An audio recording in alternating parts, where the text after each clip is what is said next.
안녕하세요. 김세원입니다. 해적 제5회 후편을 낭독하겠습니다. 즐거운 시간 되시기를 바랍니다.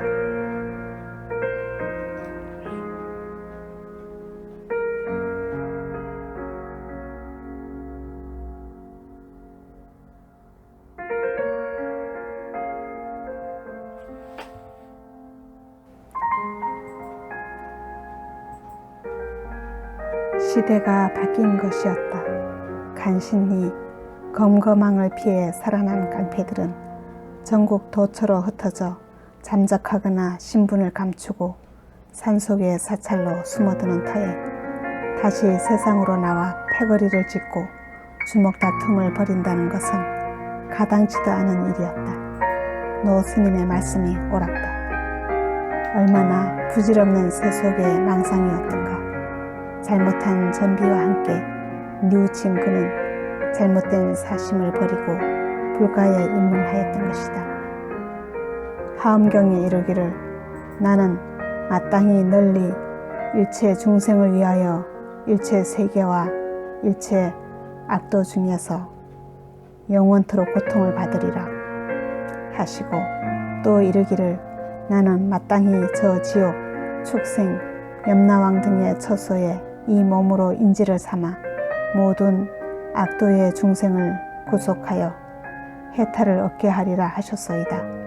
그 밖의 모든 말씀이 중생을 구제하고자 하는 뜻에서 벗어남이 없었으니 이것이 과연 그 한 몸만을 위하는 길이겠소.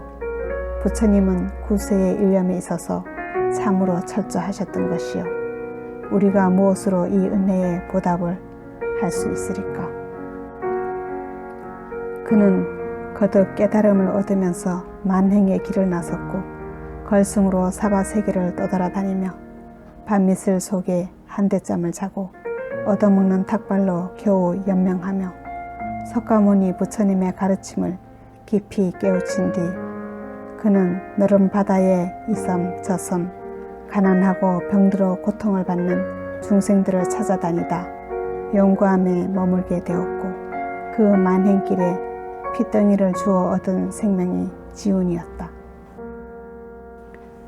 나라를 탱크와 총칼을 앞세운 군사 정권의 강압적인 유신 체제에 맞서 독재 타도를 외치던 청년 학생 제야 인사들이 차례로 감옥에 끌려 들어갔다.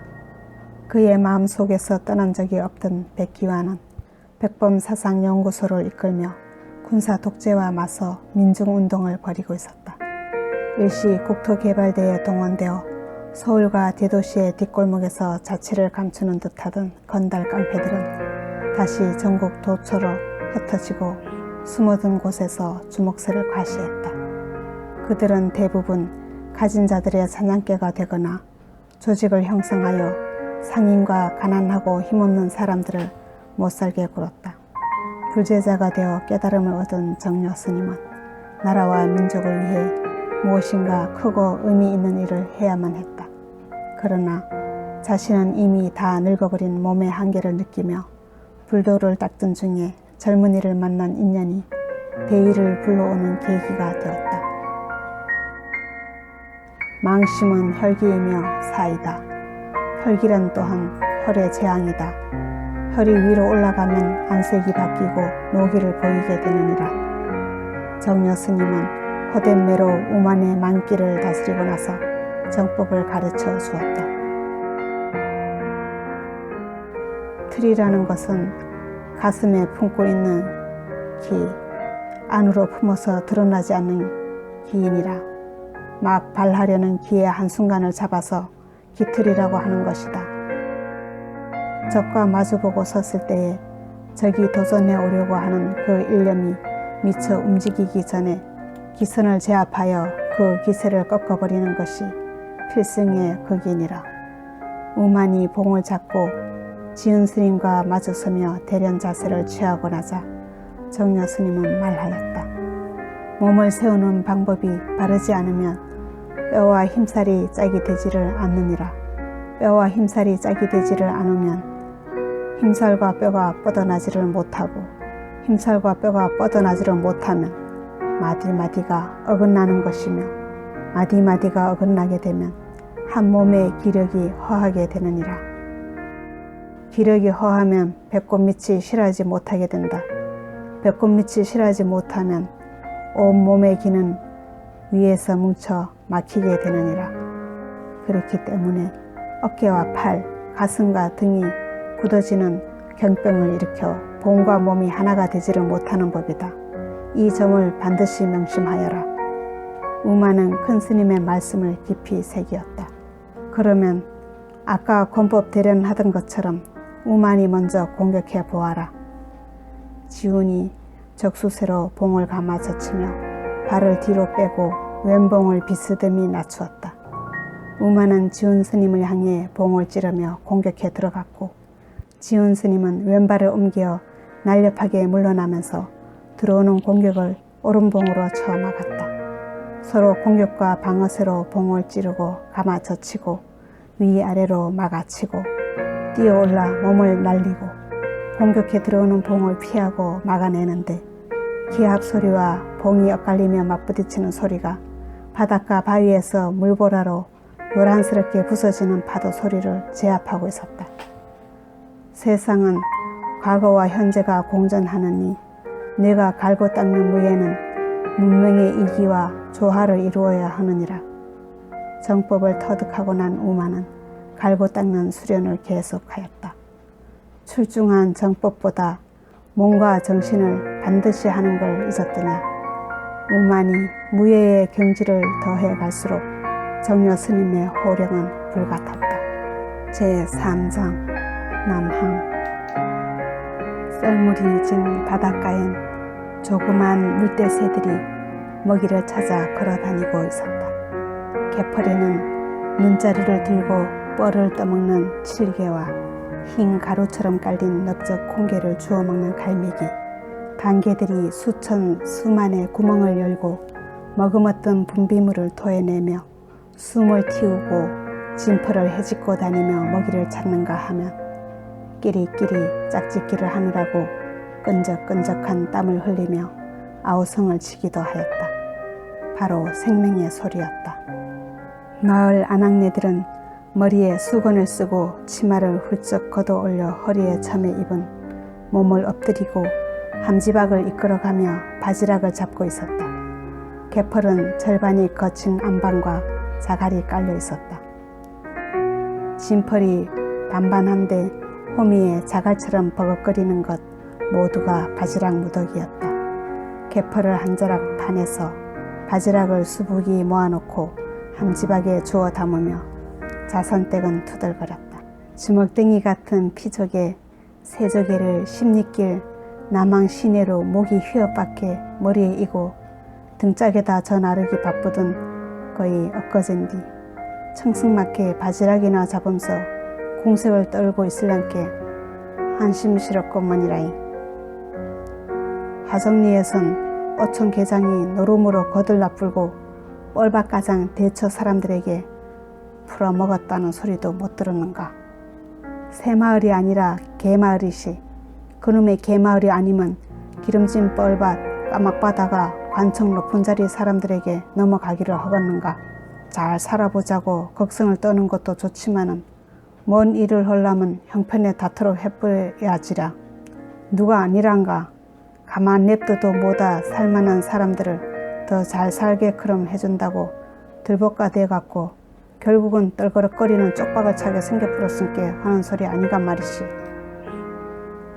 아낙네들은 무릎 오금이 들쑤시고 뼈마디가 끊어질 것처럼 아프고 저리게 개펄의 엉덩이를 끌고 나가면서 통통하게 부어오른 얼굴로 저마다 한마디씩 불만이 섞인 소리를 했다.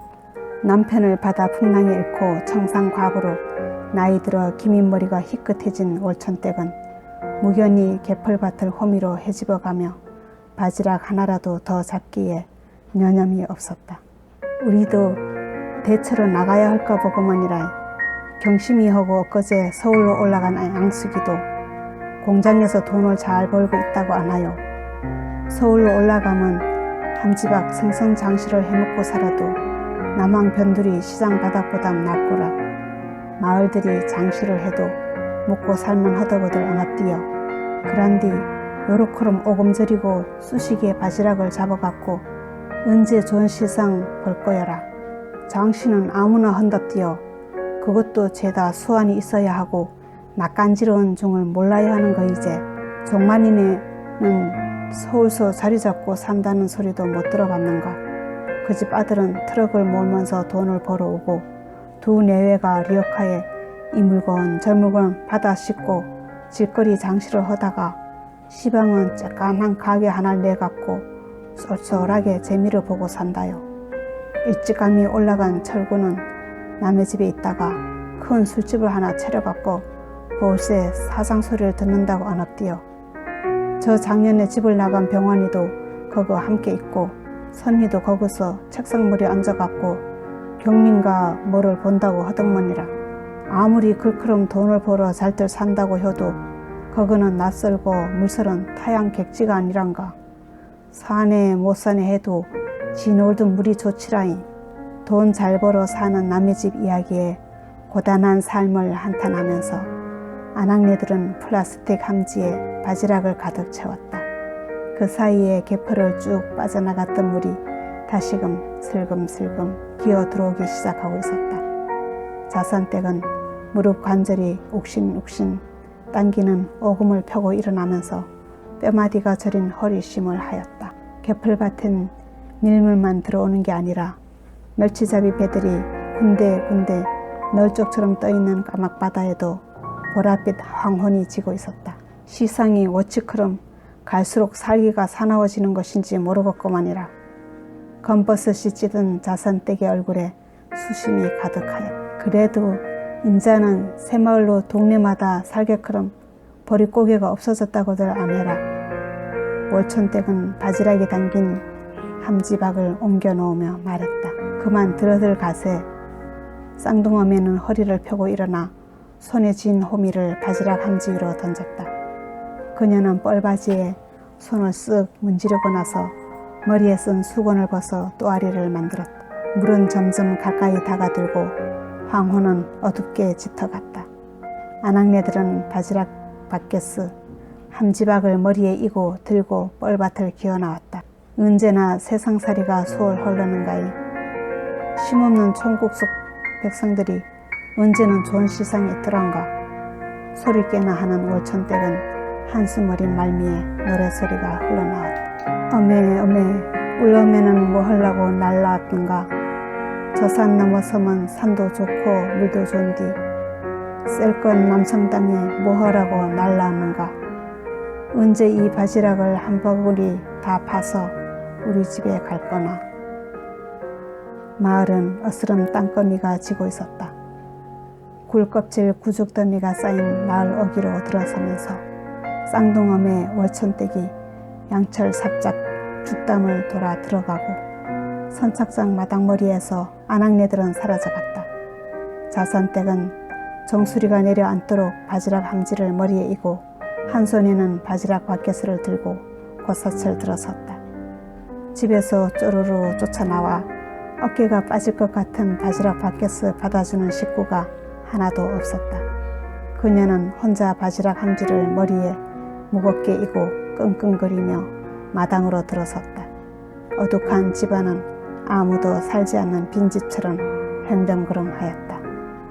얼어 죽을 삭신들 같으니.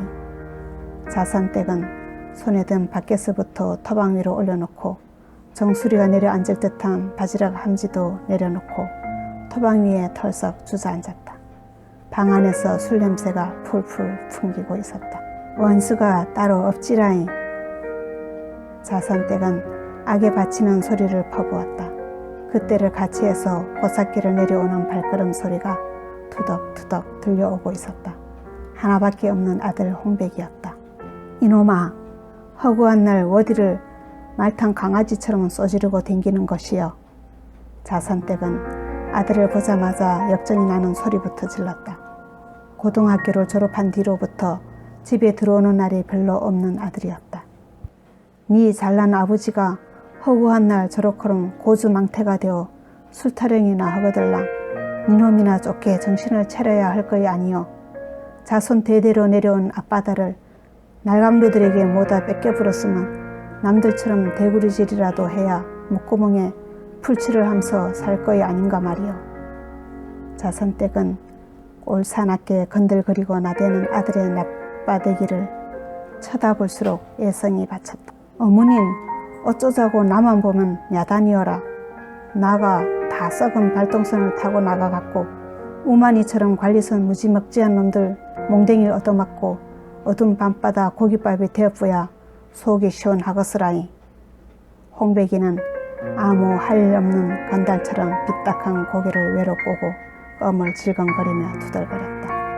이놈아, 심께나 쓴다고 맞대거리를 하고 덤벼든 게 그처럼 요절이 나쁜 거 이제. 100마력짜리 발동선이라도 한 척 사주시오. 허면 나도 언 놈의 새끼한테 앉이는 고대구리질을 헐랑께.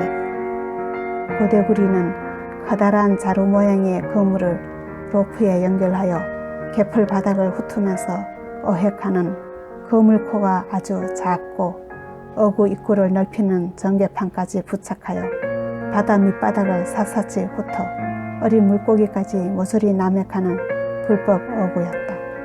그런 돈이 있으면 당장 바다 해적질로 소문난 이 갈머리에서 대처로 나가 살겄다 이놈아. 자선댁은 손을 뻗어 마루 기둥에 달린 전등불을 밝혔다. 홍백이는 밝은 전등불 아래 개풀물이 후줄근하게 젖어있는 어머니 모양과 바지락 함지를 함께 내려다보았다. 어머닌, 이깟놈의 바지락이 뭔 돈이 든다고 매일같이 진풀밭에 나가 쇳받는 고생이다요. 잘난 소리 허들 말어. 이놈아, 바지락이라도 안 잡으면 우리가 어떻게 살아. 동네 사람들 하는 소리를 들어보면 니놈이 남항 시내에 나가 깡패짓이나 하고 댕기면서 까막바다 어장주 관리선을 탄다는 말이 들린디 동네 사람들하고 함께 먹고 살구니는 않고 어떻게 동네 사람들 그 물질을 방해하면서 행패를 부리는 거요 이놈아. 자선댁은 하나뿐인 아들놈이라지만 눈앞에 두고 볼수록 억장이 무너지는 역정이 끌어올라왔다. 언 놈들이 그따구 싸가지 없는 소리 하던게라. 이 홍백이는 그런 일 없어라. 없긴 뭐가 없어 이놈아. 너희 아버지가 술독에 빠진 것도 니놈이 관리선을 탄다는 소문에 동네에 얼굴을 들고 나갈 수 없어갖고 저렇게럼 술독에 빠져 산디 이놈아.